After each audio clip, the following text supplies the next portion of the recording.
distinguished guests, may I begin by saying that we owe a considerable debt to those who have organised this conference. It's a very large undertaking, I'm sure you'll agree, and this requires a great deal of time, work and thought. It's unfortunate then that having set such commendably high standards that the organisers should slip by inviting me to do two welcome addresses. You may recall that on Wednesday evening I gave a presentation of welcome to you all, and I note from the programme that I'm down to welcome you again this morning. And I understood that our Vice-Chancellor, Richard Barnett, welcomed you yesterday. Now, in Ireland we have a saying called Céad Míle Fáilte. It means 100,000 welcomes. And I think we're getting close to that, so you're very welcome. From what I hear, it's been an excellent conference so far, and what a good kickstart to global events that are going to be planned for the Doctoral Midwifery Research Society.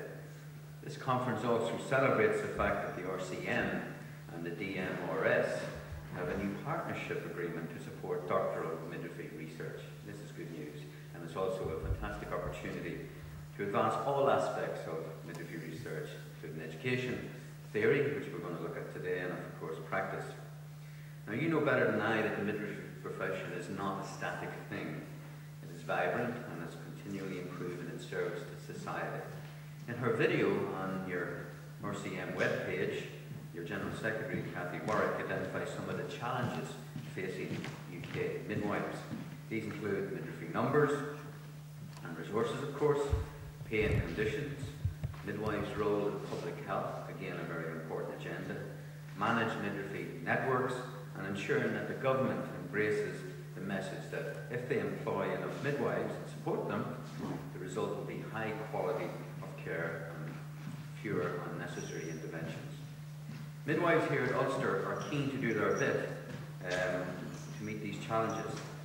People in our society require and deserve to be cared for by intelligent, caring and skilled midwives who have been educated in an environment where knowledge is generated, challenged, tested, applied, as well as being taught.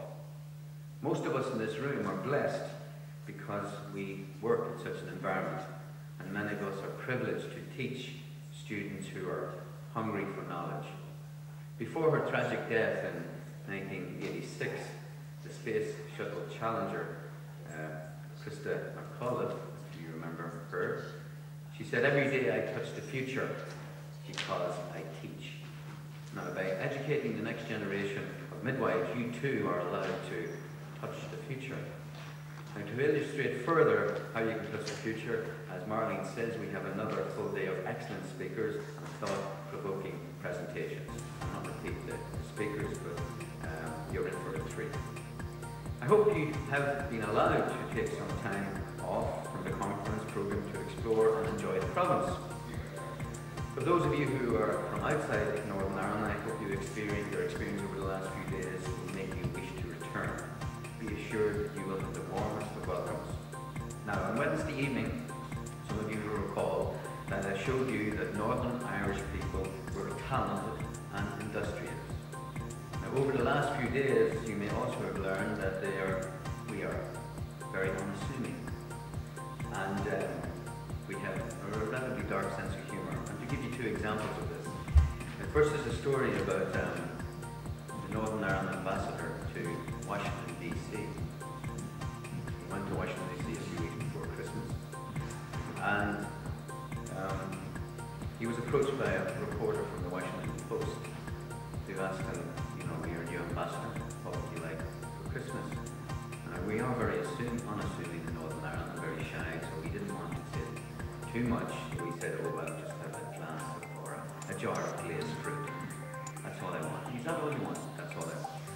So a few days later in the Washington Post, there was a front page story, "What newly appointed ambassadors want for Christmas." So the ambassador of Sweden wanted peace in the Middle East. The ambassador of France wanted an end to world poverty, and the ambassador from Northern Ireland wanted a jar of glazed fruit. So sometimes it doesn't be a good thing to be too shy. I did mention that we have a dark sense of humour. A year or so ago, Terry Wade was here giving a presentation. You all remember Terry Wade, who was one of the hostages in Lebanon. Given a presentation, he told a story that he tells me was true. I'm not sure whether it's true or not, but I'll share it with you. But it does show the dark sense of humour that we have in Northern Ireland. He was coming in from, some of you may have flown into Belfast City Airport. He was flying in from the airport, and he knows he's about 6'7", big man, and everybody recognises him. So every so often people come up and say, "You're Terry Waite." So he's sitting in the back of the taxi reading his paper, and he notices that the taxi driver is looking in his mirror and sizing him up. And he knew it was coming, so after a period of 5 or 10 minutes on the way into central Belfast, the taxi driver, he said, "Are you that Terry Waite guy?" And Terry Waite says, "Yes, I am." And the taxi driver said, "I suppose you'd be more comfortable in the boot."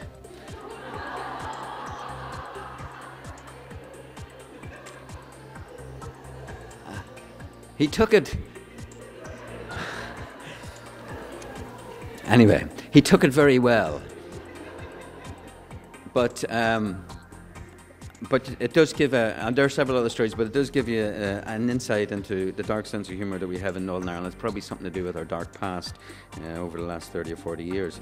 This is the last time I'm going to be talking to you today, unless Marlene wants me to welcome you to coffee and to lunch. But I would want you to leave the conference with some pearls of wisdom, and I would not presume that I have any pearls of wisdom myself.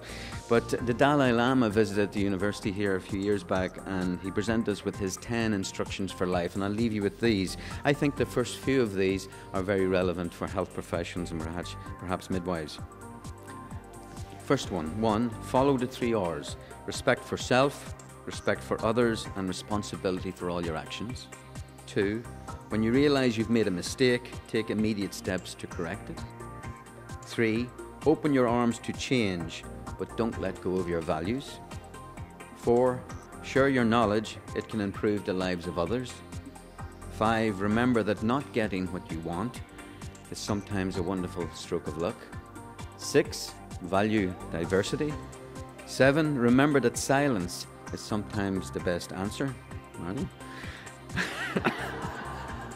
That's a little joke between Marlene and I. Once a year, go someplace you've never been before. 9, judge your success by what you've had to give up in order to get it. And 10, remember that the best relationship is one in which your love for each other exceeds your need for each other. Thank you.